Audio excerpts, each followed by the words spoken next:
Texas is one of the biggest states in the United States of America, and normally you wouldn't find a single Stingray there. With the addition of Texas Stingray, everyone can enjoy the thrill. This video is going to be my full review of the coaster. Let's get into it.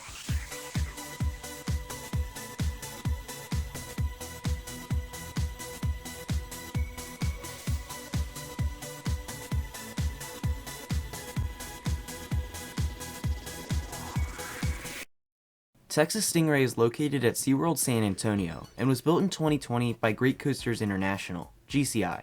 Of course, this is a wooden roller coaster. I like to think of it as the one that got away, since it was the only coaster to open in that year from a SeaWorld park.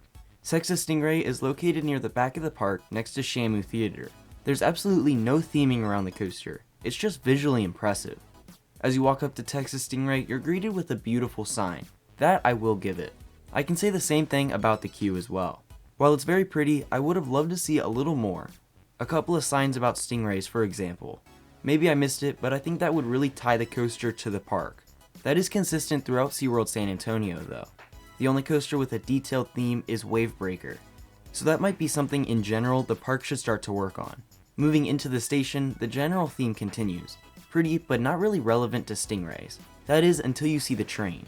Texas Stingray utilizes the typical Millennium Flyer trains that can be found on most GCIs. This train seats 2 riders per row in 12 rows for a total of 24 riders per train. The coaster runs 2 trains at a time. The Zero car, or the front of the train, is a red, white, and blue Stingray, which fits the Texas and Stingray name. Alright, so moving into the layout. The ride starts with a right turn out of the station into a 96-foot tall lift hill. At the top, there is a right turn into the first drop of 100 feet. At the bottom, you hit the max speed of 55 miles per hour. It may not be the biggest, but still packs a major punch. You ride up into the tall first hill and bank and turn to the right at the top.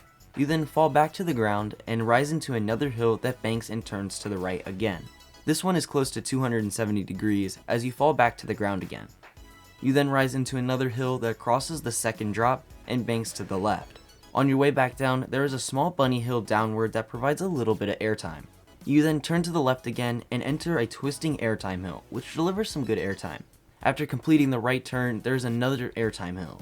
Then a left turn that continues through a sideways airtime hill. Both of these deliver some good airtime. At the end of the turn, the train enters another airtime hill with sustained airtime, probably the strongest on the ride. Then another left turn that rises in elevation. The track then slightly turns to the right and then to the left into another hill. By this point, you can feel the coaster starting to lose speed, so it's a good thing that the finale is next. This section rides along the outskirts of the layout. The train first enters a 100-foot long tunnel. Here the coaster banks and turns to the right while decreasing in height. Then it banks to the right and gives a nice pop of airtime. Then there's one last turn to the right and you're into the brake run. So while the coaster was losing a lot of speed, it gained it back for a great finale section. And if you were not able to tell, this is a twister model from GCI. So it's not really about the airtime, but more about the transitions. Overall, the coaster covers almost 3,400 feet of track. For its height, I think that's amazing. I would recommend sitting in the back so the speed feels a lot faster and the transitions have a little bit more whip to them. And I'll say, that's what makes this coaster great. GCI makes 2 types of wooden coasters, out and back or twisters. Generally, twisters are not as intense or fast paced.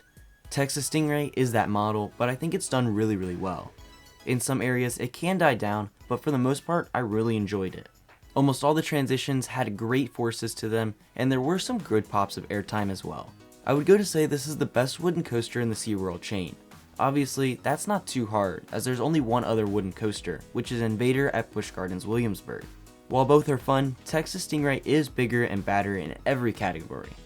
That being said, it's not the best GCI out there. I think the general consensus when it comes to that is the out and back layouts. Something like Mystic Timbers. That's at least what I lean towards. That's not to undermine this coaster. Texas Stingray is still really fun and is a great fit to this park. I've thought about it for a while and I think SeaWorld Orlando needs a wooden coaster. Now that I've seen it at a different one of their parks, I have stronger feelings for it. Something like Texas Stingray would give the park so much more diversity in their lineup. Especially at San Antonio, I feel like the park would be missing their standout coaster without it. So it definitely brings a lot to the table. So for my final score of Texas Stingray at SeaWorld San Antonio, I give it a 9 out of 10. I think this coaster is just so close to perfection. There's nothing else GCI could have done. Truly, to get that last point, I just wanted to see some theming. That's really my only complaint with Texas Stingray.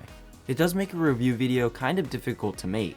There's not a lot of bad things to discuss, and that's why this video is a little bit shorter. But that's pretty much going to do it for my review of Texas Stingray at SeaWorld San Antonio. Let me know what you think in the comments below. If you liked the video, make sure to leave a like and subscribe if you're new. Thanks for watching, and I'll see you next time.